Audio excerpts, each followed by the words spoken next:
greet you in the greeting words of peace. We say in the Arabic language, Assalamu alaikum.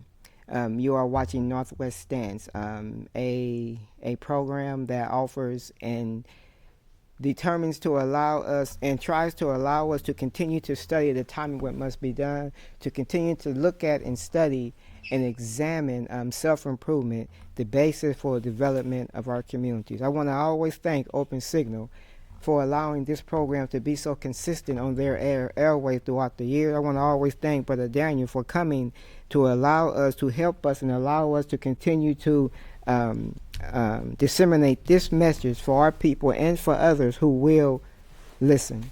Our topic for the day would be comfort zones and time warps. Comfort zones and time warps. In this program, we will do our best to try to show the time and what must be done, and try to show that we are living in a time where we can benefit from requisite knowledge to allow us to get through all of the happenings that has happened and will happen, and it will get worse.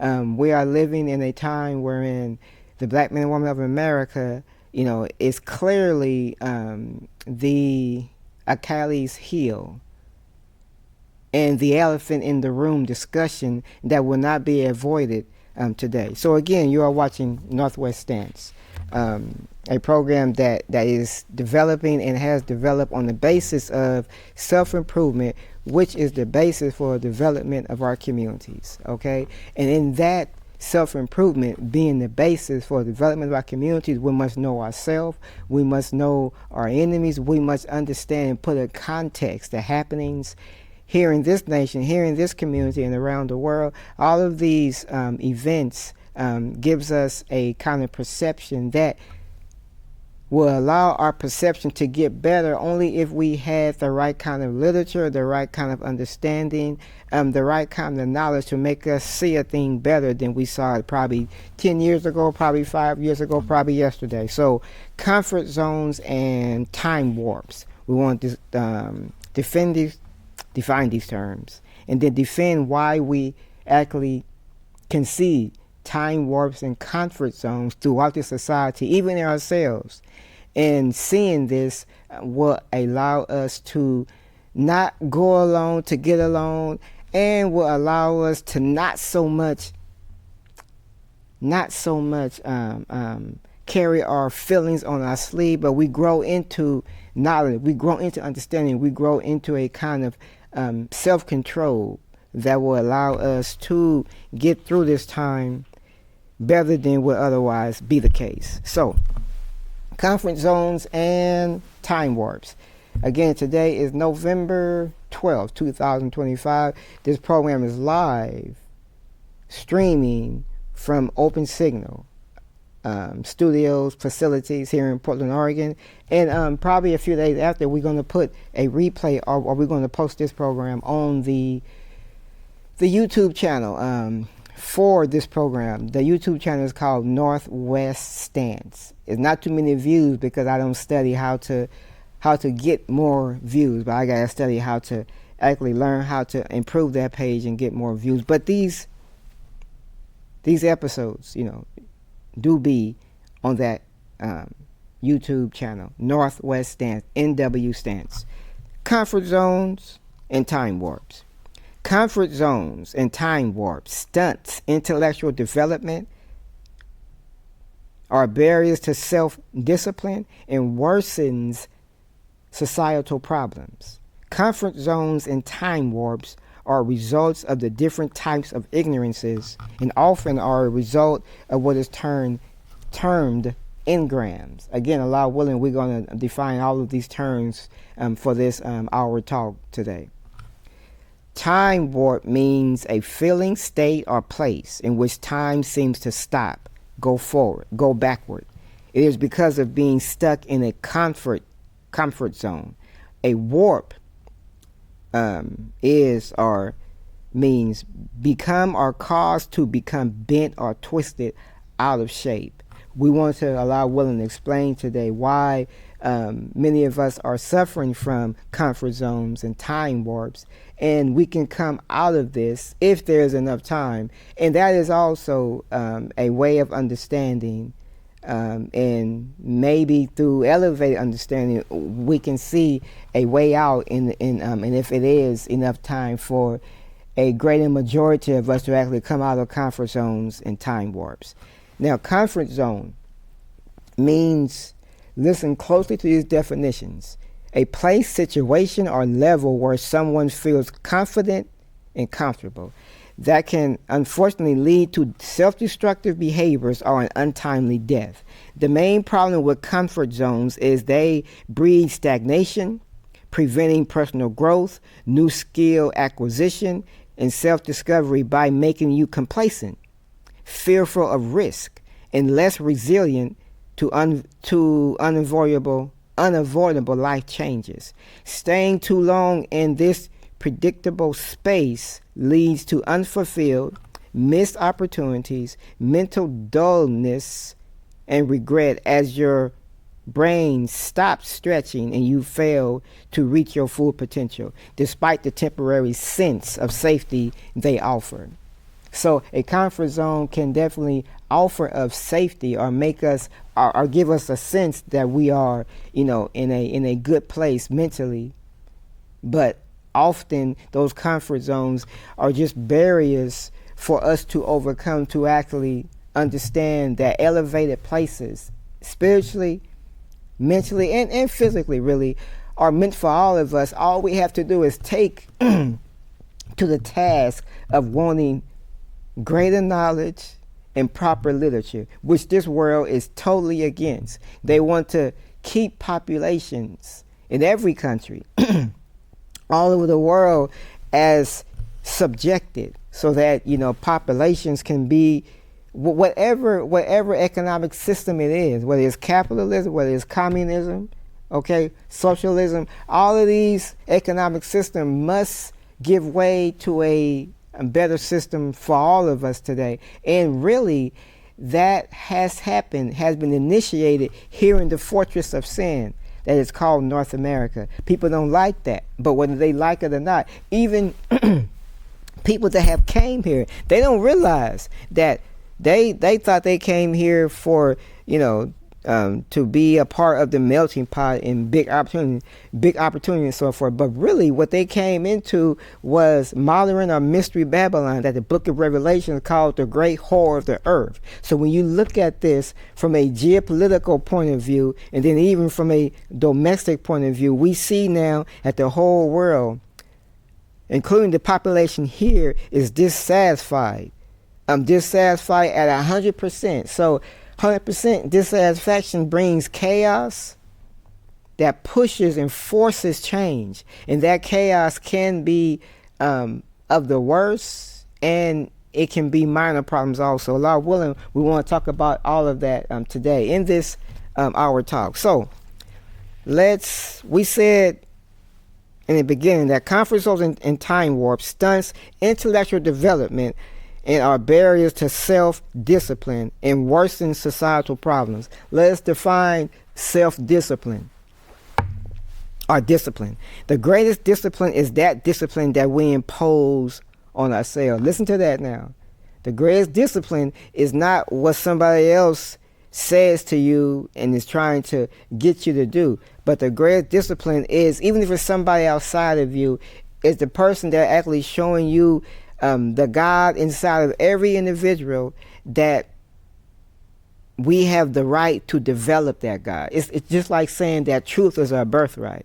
We are born to want truth. We are born to desire more knowledge. We are born to have those higher elevated thoughts as we get older and older.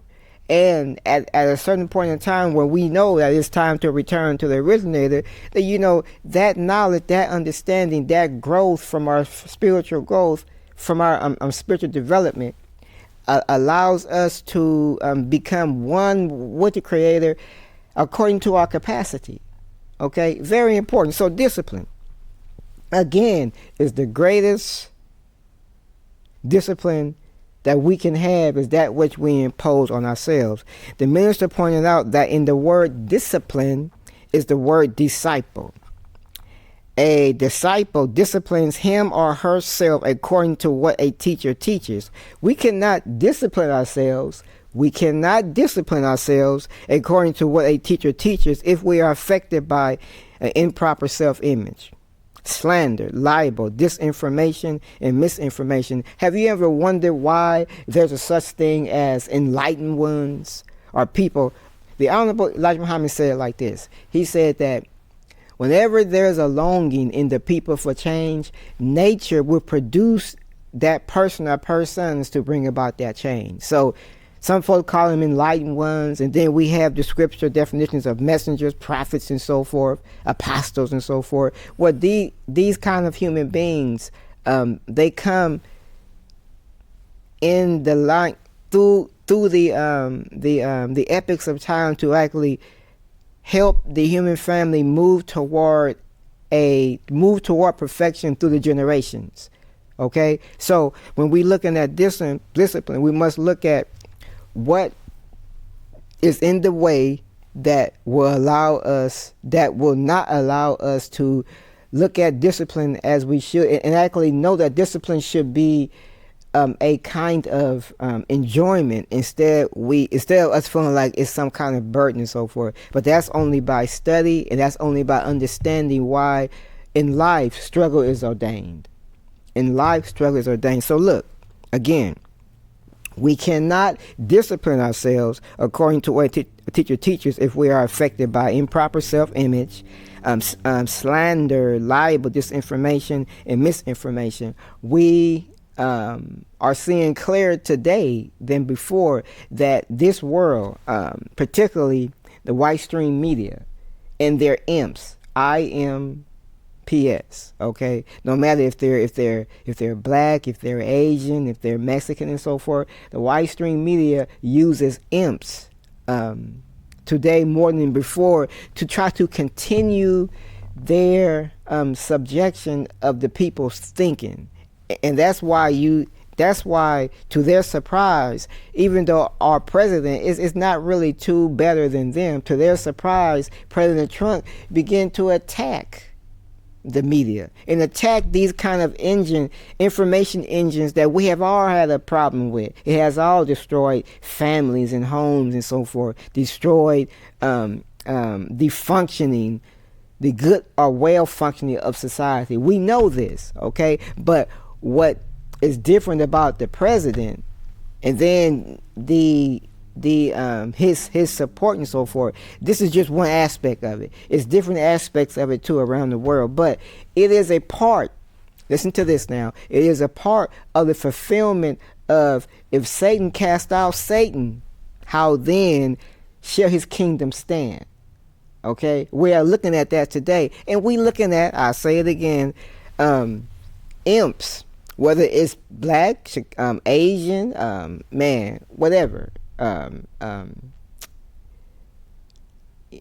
Asian, Mexican, whatever, is in this fall of this world, of this white man's world. It's always those imps that have not been educated properly, have not been retrained in their thinking properly, that think that they have a future in trying to enable or uphold what has been going on for a long time because of its longevity and so forth, but it's the end of that.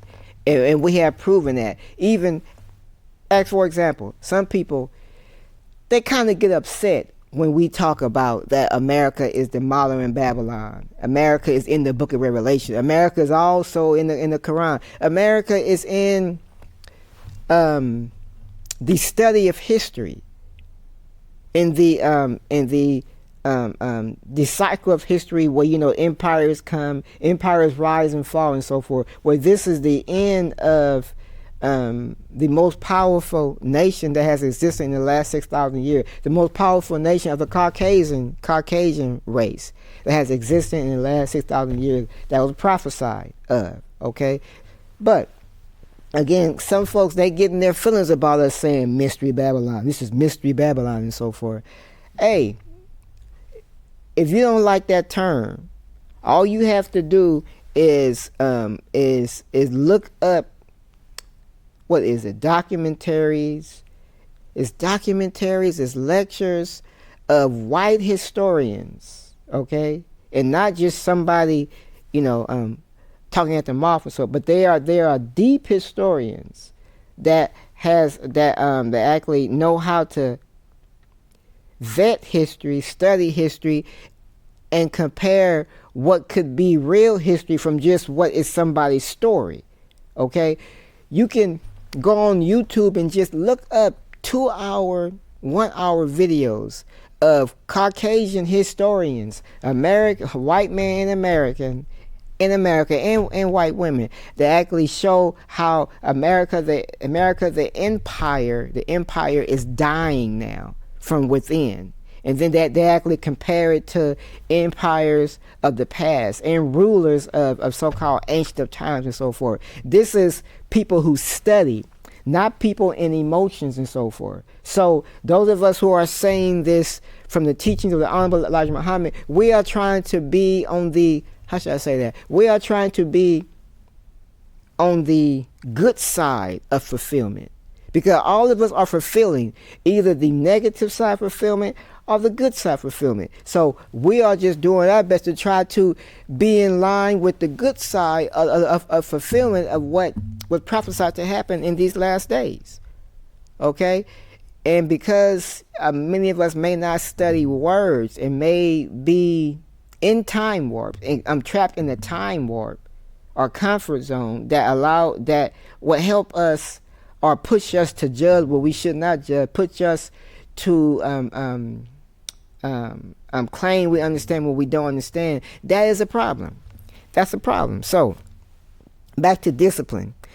Discipline. This keeps the person from engulfing themselves in requisite truth, or that which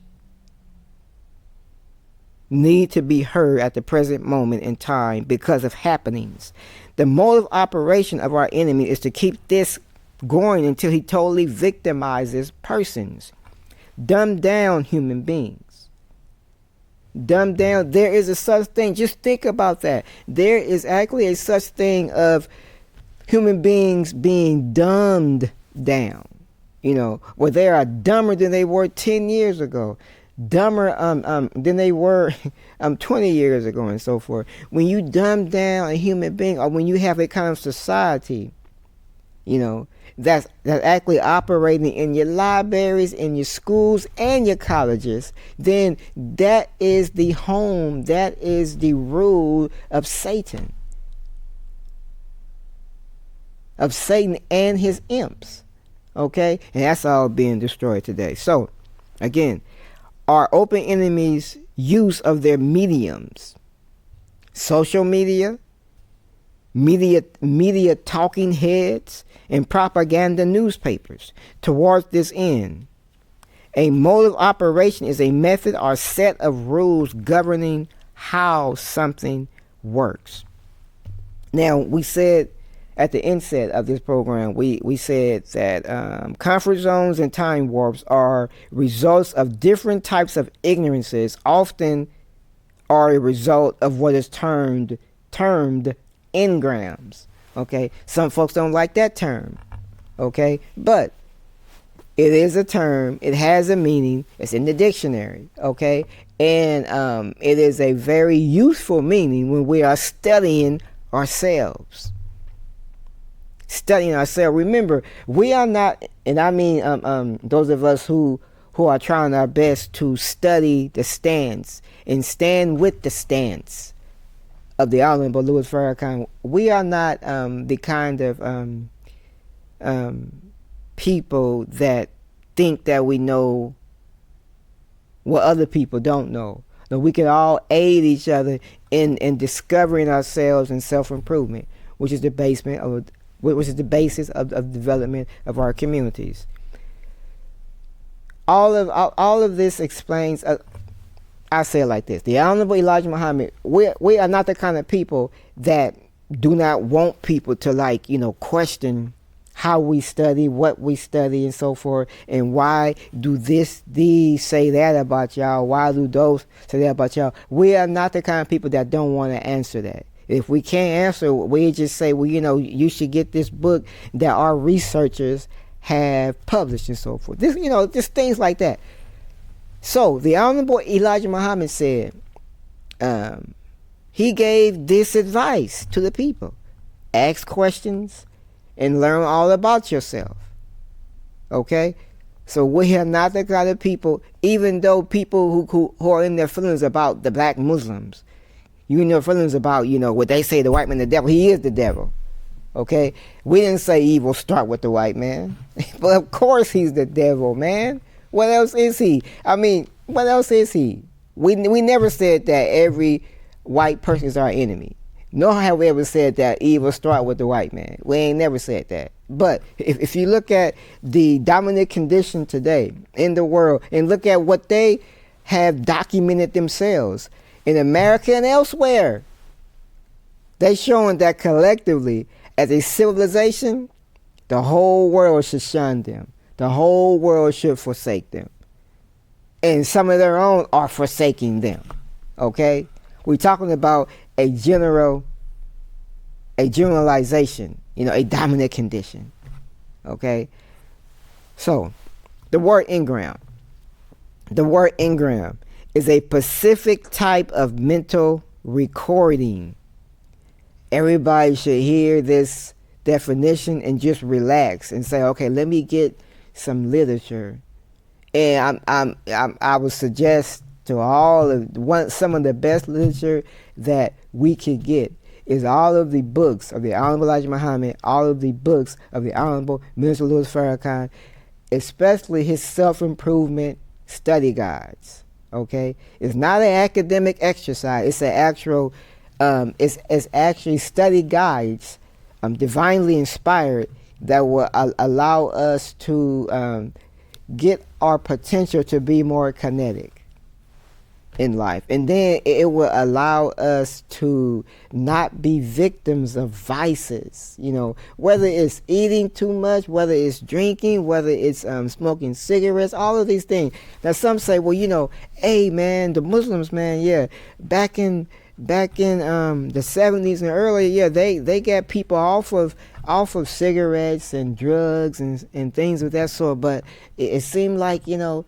that's not happening today. Well, it is happening, but you have to understand. The Honorable Elijah Muhammad gave the people 2 volumes, 2 books, How You to Live, Volume 1 and Volume 2. Divine guidance on how to feed the body and mind so that you will not fall victim to the devil's civilization.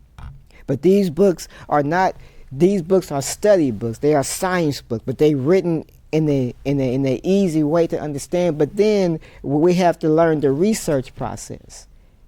Step by step, we have to learn the research process. That is exactly why you see a lot of these, and these scientists don't even know the root of why they're doing this. But a lot of these scientists today, they actually do the muscle testing or nutritional body testing. That was based on the Honorable Elijah Muhammad's books, How You to Live, Volume 1 and Volume 2. And the scientists, you see, truth is of such that the truth affects the people, and a lot of people don't even know the root of the effect of why they have this, that, and the other, and so forth. But that can be explained through a kind of deliberative dialogue with actual researchers and historians of this knowledge. Okay? This is why we put up the websites.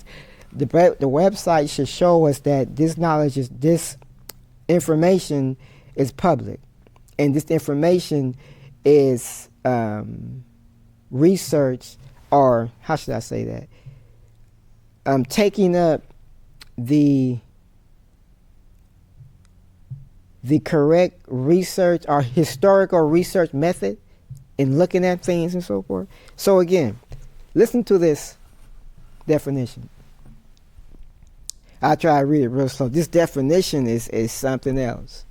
Something else. Okay? This for all of us to hear this definition and be like, whoa. And be like, whoa. Okay, listen. Engram is a specific type of mental recording of a painful or dramatic event involving unconsciousness stored in the reactive mind, subconsciousness, and causing unwanted emotions, pains, and psychosomatic issues. That's the definition. I read it over. Engram is a specific type of mental recording of a painful or dramatic event. It can be many events too. And it just tangles us up. Even though we probably got a book in front of us, even though we probably, it just tangles us up. Dramatic event involving unconsciousness, stored in the reactive mind, subconscious, and causing unwanted emotions, pains, and psychosomatic issues. So, we mentioned types of ignorance earlier, and just to mention, I did do an hour talk about that some time ago about kinds of ignorances, but just to mention what those ignorances are, and there are more to them. And again, in a court of law, they use these definitions of ignorances because there is more than one. It ain't just you ignorant. You know, it's different kinds of ignorances. Very interesting. So, it's willful ignorance, it's voluntary ignorance, it's involuntary ignorance, and culpable ignorance. Now, comfort zones and time warps. Each of us understand according to the quality of our heart. Each of us understand according to our health. Each of us understand according to our experience in life and how we got or get through experiences. We must never forget. And this enemy and his imps want us to forget this. Because really they do not want human beings. They want lesser than human beings. They want people to be it's like a person who really don't know they are that this sounds simple, but this sounds trivial, but it's not trivial. I say it like that. It's like people who really don't know that it's this sounds trivial, but look, get the point. There really is people that sincerely do not know that they should not buy orange juice. Okay, they should not buy orange juice. Have you ever bought fruit, an apple, an orange, a pear, and so forth? You know, would you leave an apple or orange or a pear on your kitchen table or counter for 8-9 days and then eat it? Nah, you would throw it away, right? You would throw away an orange or a lemon that been 8-9 days, and you look at it like, oh no, okay, it's not edible anymore.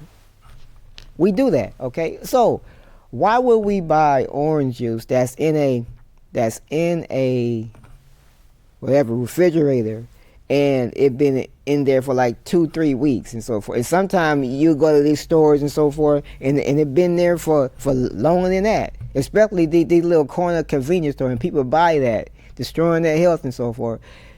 It's not proper to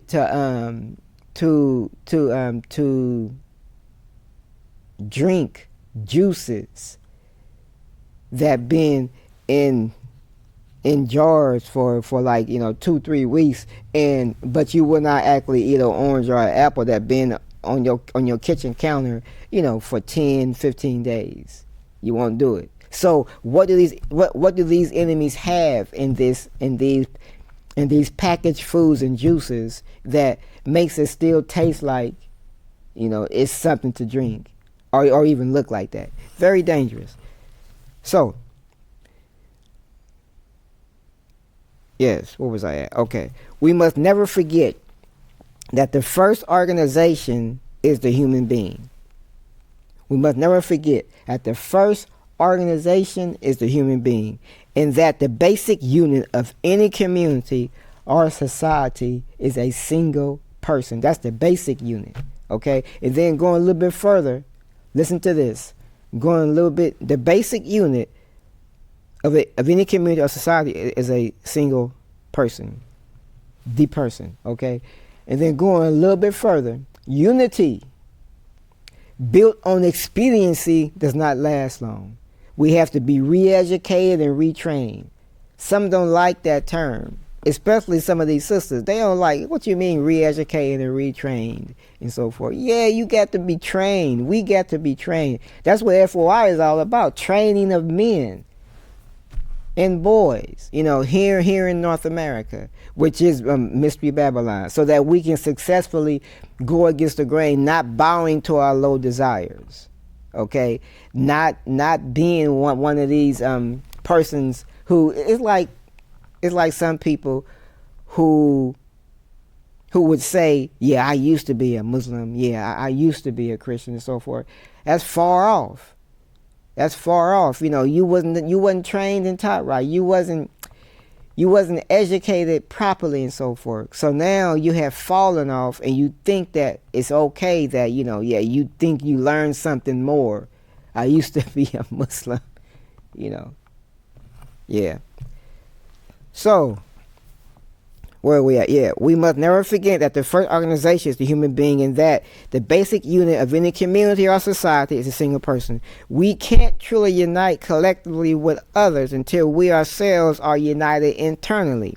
Time warps and comfort zones ill affect individuals and societies. Okay, we already defined time warps and comfort zones. This is not going off the subject, but I want to get to this point now where I want to read an interview where the Honorable Minister Louis Farrakhan talked about time warps from a scriptural perspective, particularly the Bible. He talked about time warps from a scriptural perspective, okay? And he was asked a question about time warps from scriptural scientist Jibril Muhammad. The question was, quote, "Now, Brother Minister, last night you shared with us information that provides us with deeper insight into the relationship between getting out of the time of the time warp and tying it with the talent. Please explain." Maybe I should read that over. Brother Minister, last night you shared with us information that provides us with deeper insight into the relationship between getting out of the time warp and tying it with the talent. Please comment. The Honorable Louis Farrakhan commented. Answer, he said,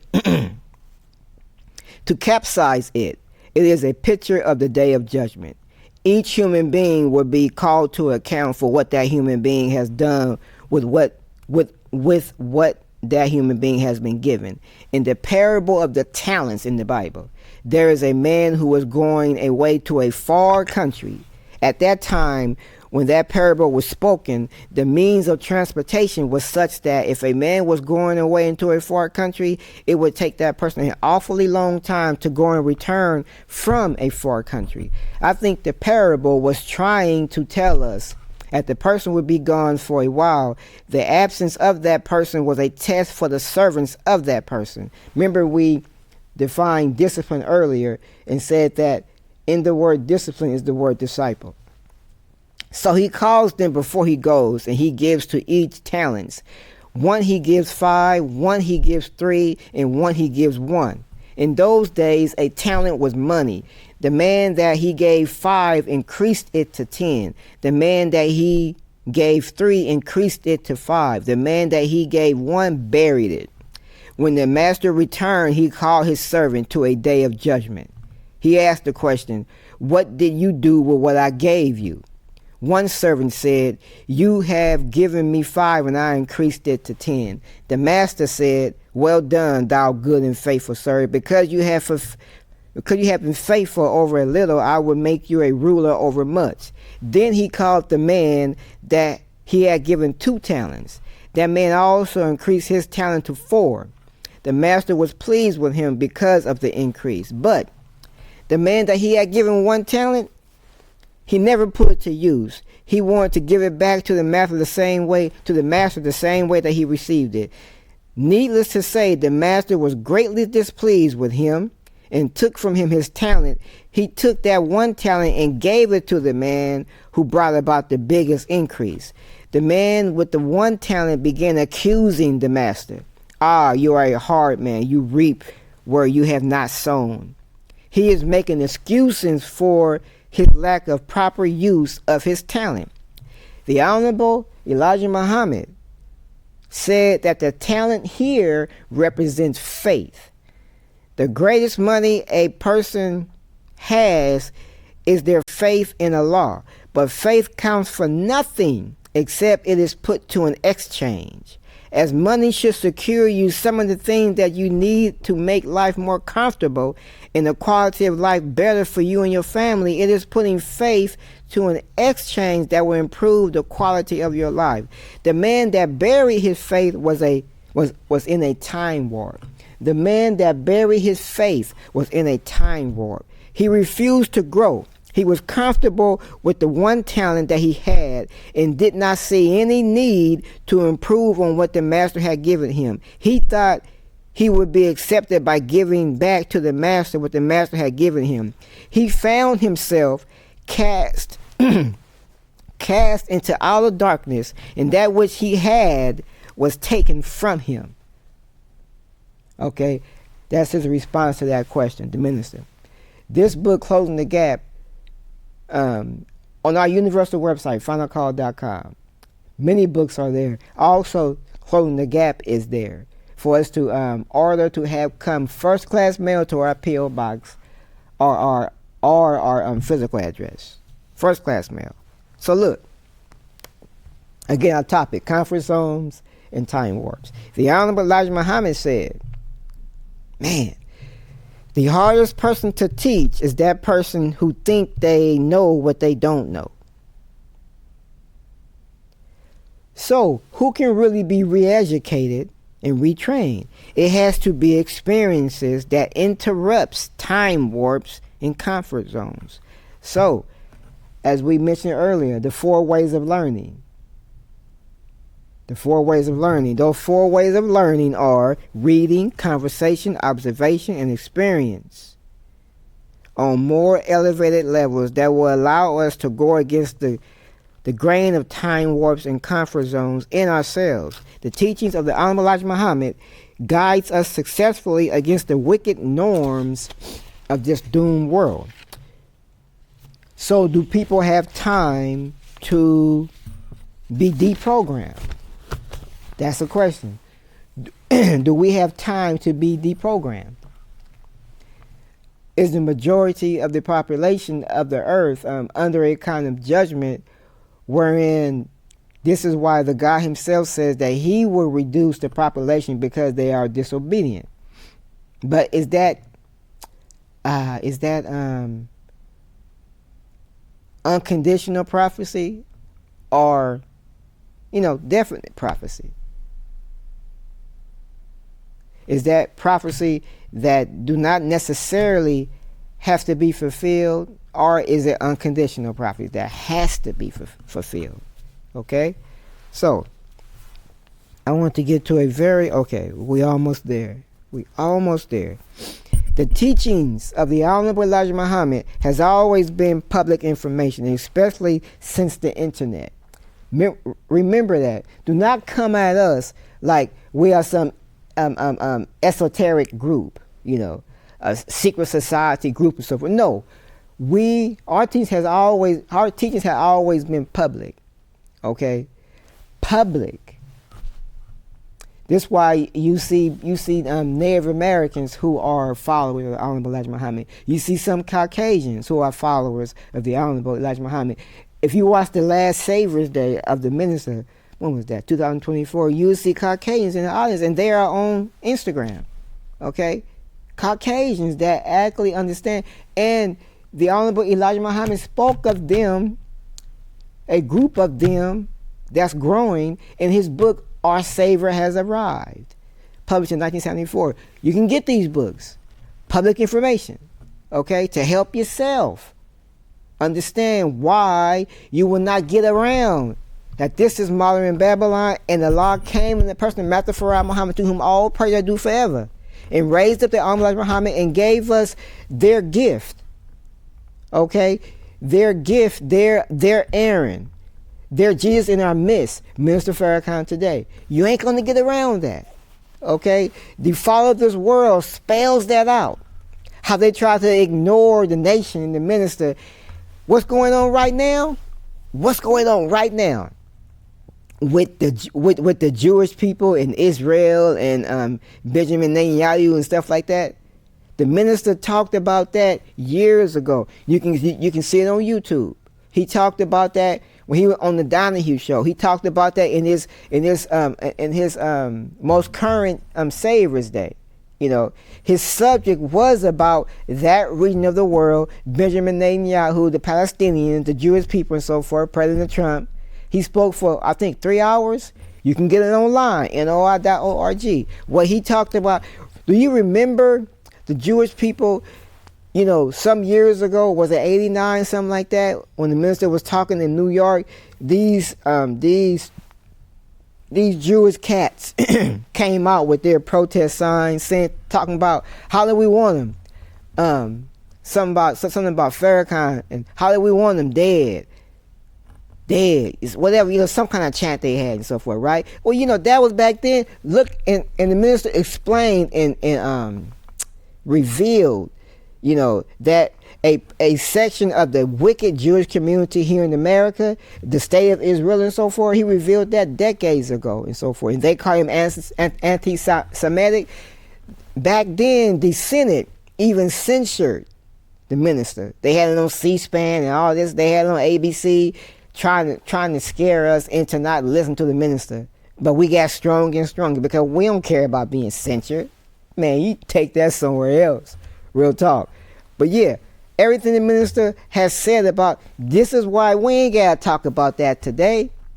You know, what's going on today, you know, with our sister Candace Owens and all these podcasters and so forth, man, the minister laid it all out. So what we should be trying to do is get on the right side of the fulfillment of prophecy. That should be our obligation and our concern today. Let's get right because this thing is going. Let's get right because people who ain't getting right, they being disgraced. They being disgraced, man. Big time. Okay. So, the teachings can be summed up in 6 words. Accept your own and be yourself.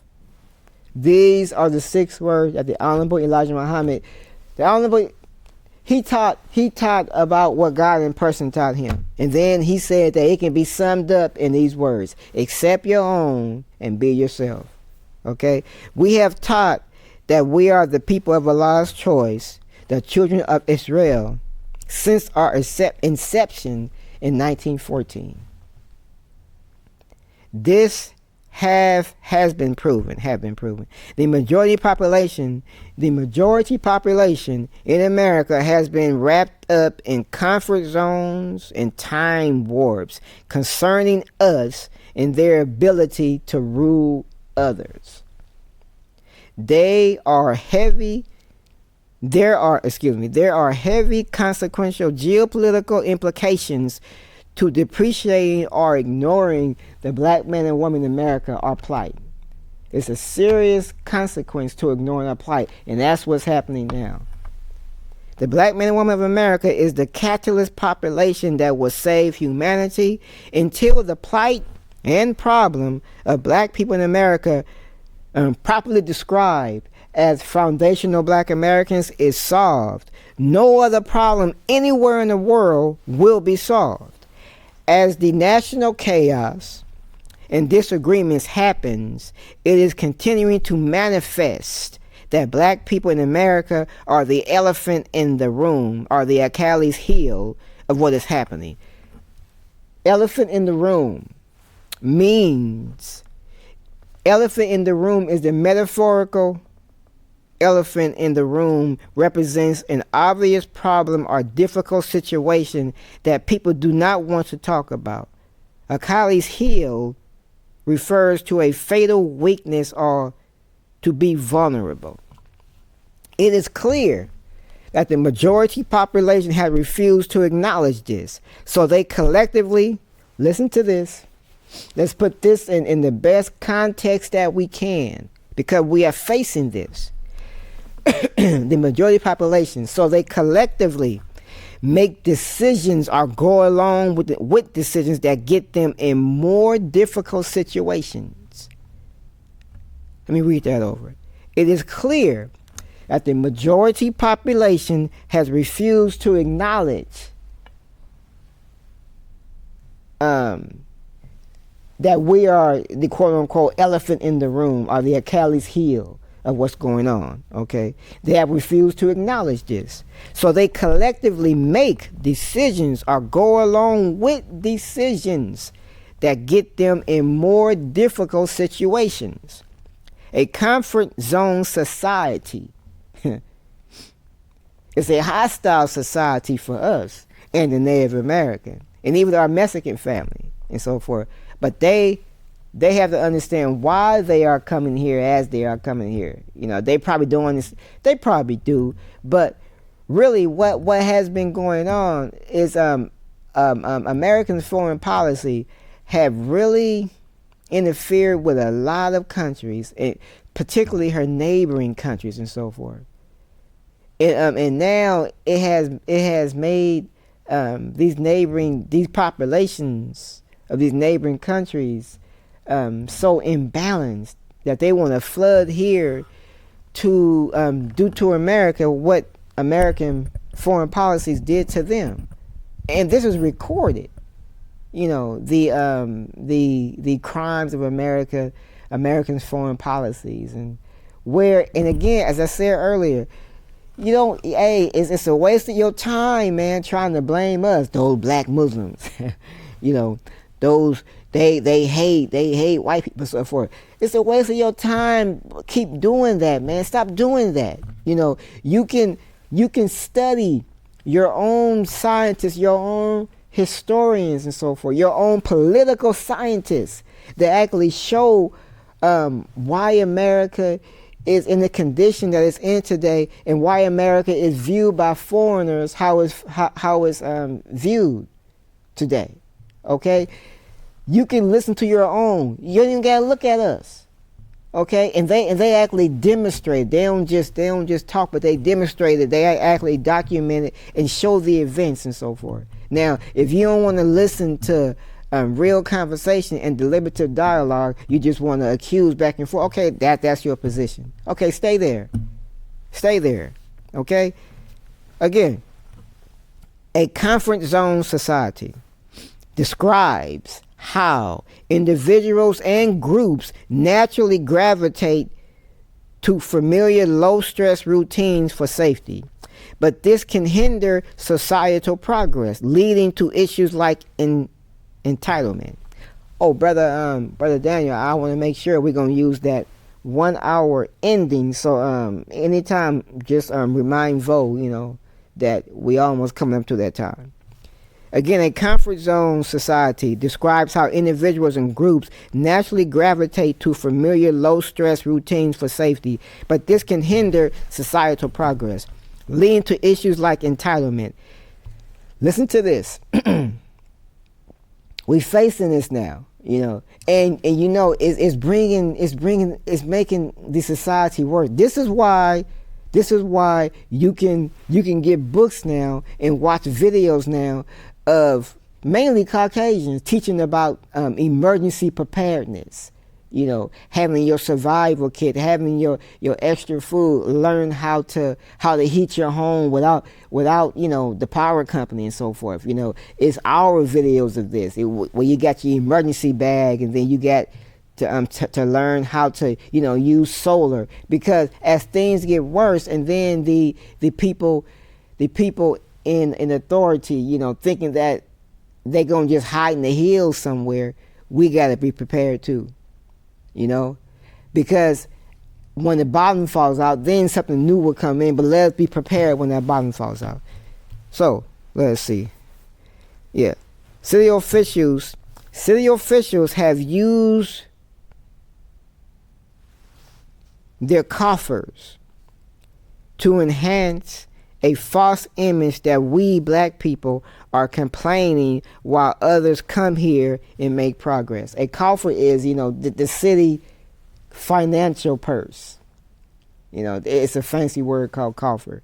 Again, city officials have used their coffers to enhance a false image that we black people are complaining while others come here and make progress. But this progress is just the majority population choosing to funnel money to others instead of making a collective wrong done to foundational black Americans. We are discussing this and responding in our actions accordingly. Us, black people, ignoring our own divine destiny to coddle others was a serious problem that we are now forsaking. I read that over. Black people, ignoring our own divine destiny and responsibility for ourselves to coddle others was a serious problem that we are now forsaking because it has proven to be impermanent. And our open enemies are trying to regenerate or tune up how they used to use sellout Negroes and drown out Negroes. The sellouts and drown outs are being disgraced because no one person can rise above the condition of his or her people. Man, okay. We got a couple of more minutes. I'm going to get into comfort zones and time warps that allow our open enemy to practice this. Comfort zones and time warps that allow our open enemy, they justify practicing this. Gentrification, economic sabotage, eminent domain, and bank redlining. So they do these things to our communities, to our living areas, and so forth. They do these things to us, and then on purpose, 30 or 40 miles away from us, immigrants have homes and starter schools. Okay, in this city, Richmond, California, New York, we have experienced and saw this. Okay, even with our Somali brothers and so forth, even though they don't really feel us, it's okay, But even in that situation, you look at that. They haven't came here and pulled up their bootstraps and got to work, and now no, man, it was something to that. And matter of fact, the white stream media actually in their so-called investigation, they actually put up a few of the officials, white faces, that actually was the movers and shakers of that money. They actually put those Somalis in that kind of position. It's a shame, at the expense of us. All that's to be revealed today, and we haven't saw nothing yet. But let us take refuge in self-improvement, which is the basis for development of our communities. Now, the struggle happening to curb the influx of people from other parts of the world is a consequential result of injustice to black people. A significant number of people are not looking well into our legitimate grievances. Those that are not looking well enough but should want to be informed are Africans, Mexicans, immigrant Indians, immigrant Arabs, and immigrant Russians. Before we realize,